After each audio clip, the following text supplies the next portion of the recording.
The 5 types of envy that silently surround a Libra. There's someone in your life who seems slightly uncomfortable when you're doing well, not in an obvious way, not in a way you can prove or name. It's a subtle thing, a change of tone, a pause where there should be a congratulations, a compliment that has a but at the end that you barely hear but feel. You noticed. And then you probably wondered if what you noticed was real.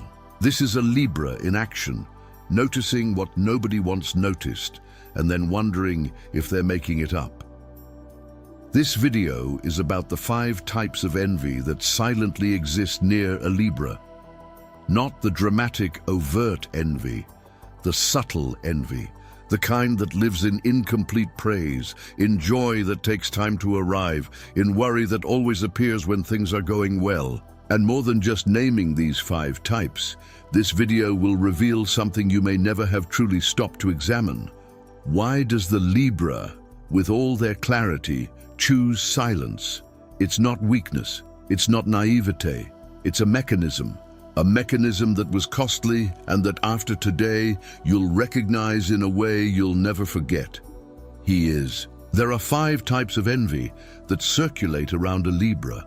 5 variations of the same feeling that lives in incomplete compliments, in questions asked in the wrong tone, in friends who root for you, but not that much, in people who say they like you, but are only slightly relieved when something doesn't work out. And the most disturbing thing isn't that this envy exists, it's that Librans carry it with them, without complaining, without naming it, without demanding anything in return, as if it were part of the price of being who they are. Why does Libra do this? What's happening beneath this stillness? To understand, you need to start with what no one sees when they look at a Libra. There's a silent phenomenon that happens whenever a Libra enters a room. It's not magic, but it feels like it. People notice, not in an obvious way, not with applause or direct comments. It's more subtle than that. It's like when you're in a room and you notice the light has changed. You can't say exactly when, but the atmosphere is no longer the same. This isn't about physical beauty, although beauty is also part of it. It's about a quality that's almost impossible to name, a way of being in space, a naturalness that doesn't need approval to exist. A presence that organizes itself effortlessly. Librans do nothing to produce this effect. That's precisely the part that bothers them the most. Because when something seems effortless, a part of people wants to understand the trick. And when there is no trick, when the charm is simply who that person is, that part will look elsewhere to deposit what it felt. That's where the first of the 5 types of envy begins. Envy of grace doesn't look like envy. It arrives disguised as a question. How do you manage to do all this so easily, said in a tone that seems like admiration, but which carries something slightly acidic underneath? A weariness, a frustration that isn't directed at you, but that has settled upon you. The grace of the Libra, that lightness with which they navigate situations that would wear anyone else down, produces an uncomfortable feeling in those around them, because it reminds people of everything they haven't yet managed to lighten. All the places in their lives that still weigh them down. And this weight, which has nothing to do with the Libra, settles there anyway. In comments, in silences, in a certain resistance that has no name, but that the Libra learns over time to recognize even before entering the room. But there's something Librans still haven't fully understood about this envy. About what it reveals when the Libra stops looking outward and starts looking inward. And what this clarity, which he has but doesn't use to his advantage, is costing him over time. It was while searching for answers to this that I found this digital book, The Divine Path That Guides Your Zodiac. Sign to a Life of Purpose is not a prediction manual, it's a mirror, a text that captures exactly this pattern, absorbing the emotional weight that others can't digest, and returns it to you with a clarity that at times will be difficult to face. Because it doesn't talk about what will happen to Libra. It talks about what is already happening, silently, within a Libra who has learned to smile while carrying what those around them should be carrying alone. It's a tool to develop real balance. Not the balance of appearances built for others, but the inner balance that no one else sees and that only the Libra knows how much it costs to maintain. And you, watching now with that recognition still active, that specific memory of someone who feels this but will never admit it. This is the right moment. Not when the discomfort has passed. Now, while the feeling is still present. The link is in the first pinned comment. But be aware, this content may be taken down. Click now and download your copy. Tell me in the comments, is there someone close to you who you feel harbors a silent envy, but who has never spoken about it directly? How do you perceive this silence? Because envy of grace has a characteristic that makes it especially difficult to identify. It doesn't hate Librans.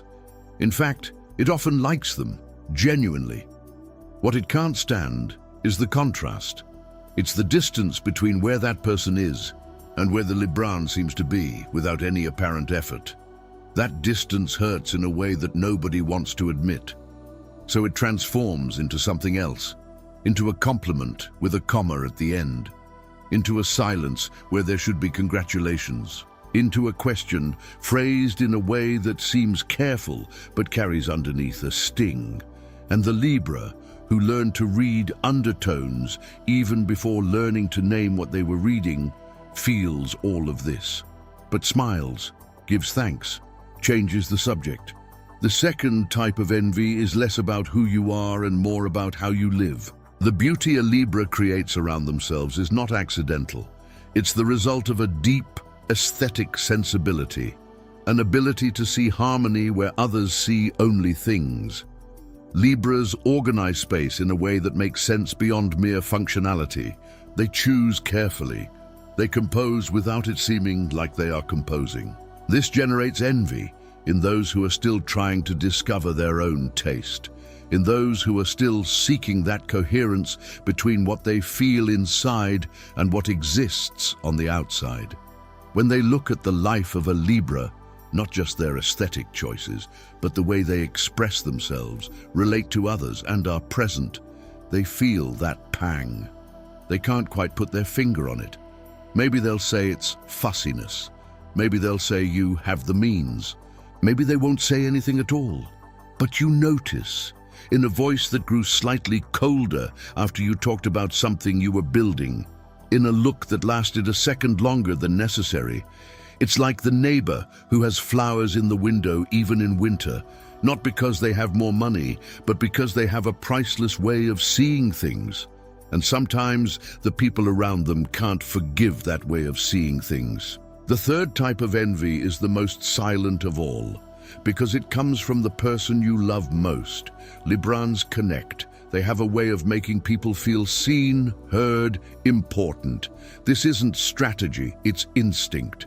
It's how Libra processes the world, through relationships. And this gift of connection, this ability to create bonds with a naturalness that seems magical to those observing from the outside, generates in some people a feeling that they may never be able to articulate in words. Why does everyone seem to like you so much? Why do you walk into a place and leave with friendships that I've spent years trying to build? The question is never asked directly. It manifests itself in other ways. In the friend who remains silent when you tell them about someone new in your life.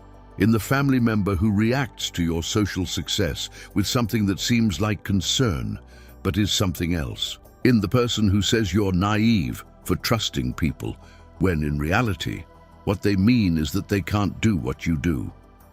And here, Librans face something that few signs experience with such intensity. The loneliness of being generally loved, but poorly understood up close, which leads to a question you may have already asked yourself without knowing exactly how to formulate it. Why doesn't the Libra talk about any of this? Why, with all that capacity for perception, emotional reading, and relational intelligence, Does the Libra choose silence? It's not a lack of words. It's not naivete. It's a calculation. A calculation that Librans learned early on and have been perfecting over the years without realizing they were doing it. Naming someone's envy is making an accusation. And an accusation, even if true, has consequences. It ruins the dinner. It spoils the relationship. It puts the Libra in the position of having seen what the other didn't want seen. And that rarely ends well. So the Libra notices the crack in the ceiling and doesn't say anything. They see the problem and smile. They absorb the envy as if it were part of the environment, as if it were inevitable, as if naming it were worse than carrying it. And for a while, it works. Harmony is maintained. Relationships continue. Life goes on with that superficial lightness that everyone around appreciates and that only the Libra knows the cost of. But there's a price that's being charged in such small installments that it takes a while to realize you're paying it. And when you do realize it, the accumulated amount is far greater than any confrontation could have been. The fourth type of envy is the most damaging, not because it's the most intense, but because it's the most constant. There are people who live in a permanent state of inner chaos. I'm not talking about external difficulties. Everyone has those. I'm talking about an internal chaos that is always present, that makes everything more difficult than it should be. And these people, when they meet someone who seems to have found a certain peace, not perfection, not the absence of problems, but a structural serenity, an ability not to be destroyed by what happens, feel something they can't name. The serenity of a Libra is not an absence of struggle. Those who observe from the outside never know how much that peace costs. Libras worked for that calm. They built it. They learned to breathe when they wanted to scream. They learned not to react when they wanted to explode. Over the years, they trained an ability to remain centered that those around them mistake for naturalness, because Libras do it so well that no one imagines the effort underneath. But to an outsider, it looks easy, and what seems easy provokes the same thing as always, the desire for it not to be so, not a conscious desire, not deliberate malice, but a subtle, almost involuntary need to see that peace crumble. To throw a stone into a calm lake just to confirm that it can have waves. To make a comment at the wrong moment. To bring up a problem that didn't need to be shared now. To create urgency where there was none. And the Libra, who has learned to maintain balance at all costs, absorbs, responds, embraces, manages the crisis of someone who, unconsciously, didn't want the crisis managed, wanted it to become contagious. This is exhausting in a way that defies adequate words, because it's not an aggression you can name. It's a slow corrosion, a constant drain that happens in moments that, in isolation, seem irrelevant, but which, added together, build a weariness that the Libra carries without being able to explain where it came from. Do you know what's most difficult about this pattern? It remains invisible precisely to those who most need to identify it. The Libra, in the midst of this, can't see the complete structure. They only feel the wear and tear coming from different angles, always with a plausible justification, always with a face they love. The digital book, The Divine Path That Guides Your Zodiac Sign to a Life of Purpose, helps Librans create an inner protection that doesn't eliminate sensitivity, but prevents it from becoming the channel through which the chaos of others enters without permission. It's not about shutting yourself off. It's about distinguishing what is yours from what has been imposed on you. The link is in the first pinned comment. The last copies are running out. Click now and begin your journey towards the clarity and genius you deserve. The fifth type of envy is the most dangerous, because it always arrives disguised as something that seems legitimate. It comes from those who wanted what you built but couldn't achieve. Not necessarily the same material results, but that sense of direction. That ability to compose a life that seems to make sense, that has an internal coherence, that reflects who you truly are. This person looks at the Libra and sees not what exists, but what is lacking in themselves.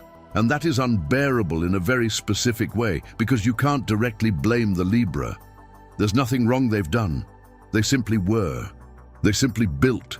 They simply lived in a way that makes sense to them. So this envy doesn't present itself as envy. It presents itself as criticism, as concern, as I'm saying this because I care. It finds the point where the Libra is vulnerable, because every Libra has one, and works there, subtly, persistently. Don't you think you're exaggerating? Isn't that too much for one person?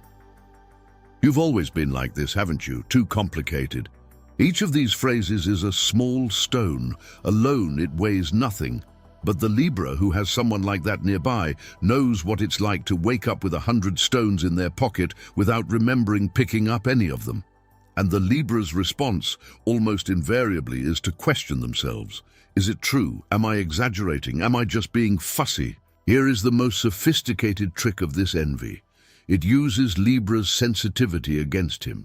It uses Libra's ability to consider different perspectives to make him consider a perspective that is not true, but which comes wrapped in enough affection to appear to be.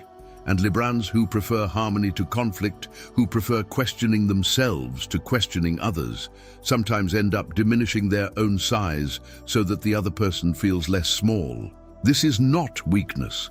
It's a distorted form of empathy, but it's a form that exacts a price that accumulates silently until the day the Libra looks in the mirror and doesn't immediately recognize how much has been lost. This movement, diminishing oneself so that the other does not feel small, seems like care, but it is a gradual erasure that happens in slow motion, without alarm, without visible drama. The digital book, the divine path that guides your zodiac sign to a life of purpose, offers a specific perspective on this mechanism in Libra. It shows how the search for balance can be hijacked, transformed into a habit of compensating for the imbalance of others at the expense of one's own center. And it offers a practical perspective on how Librans can maintain generosity of spirit without using it as an unconscious bargaining chip for the peace that others should build on their own. The link is in the first pinned comment. The last copies are running out. Click now and begin your journey toward the clarity and genius you deserve. So what happens when a Libra stops swallowing? Not all at once. Not in an explosion, because that's not Libra's nature. What happens is more subtle and therefore more powerful. The Libra begins to notice, simply notice, without reacting immediately, without correcting, without managing. They begin to perceive the weight of the stones before putting them in their pocket. They begin to recognize the tone of the compliment with a comma. They begin to identify the pattern of the friend who doesn't truly support them, not out of malice, but because of a pain that isn't their own, and they need to heal it. This recognition doesn't eliminate sensitivity.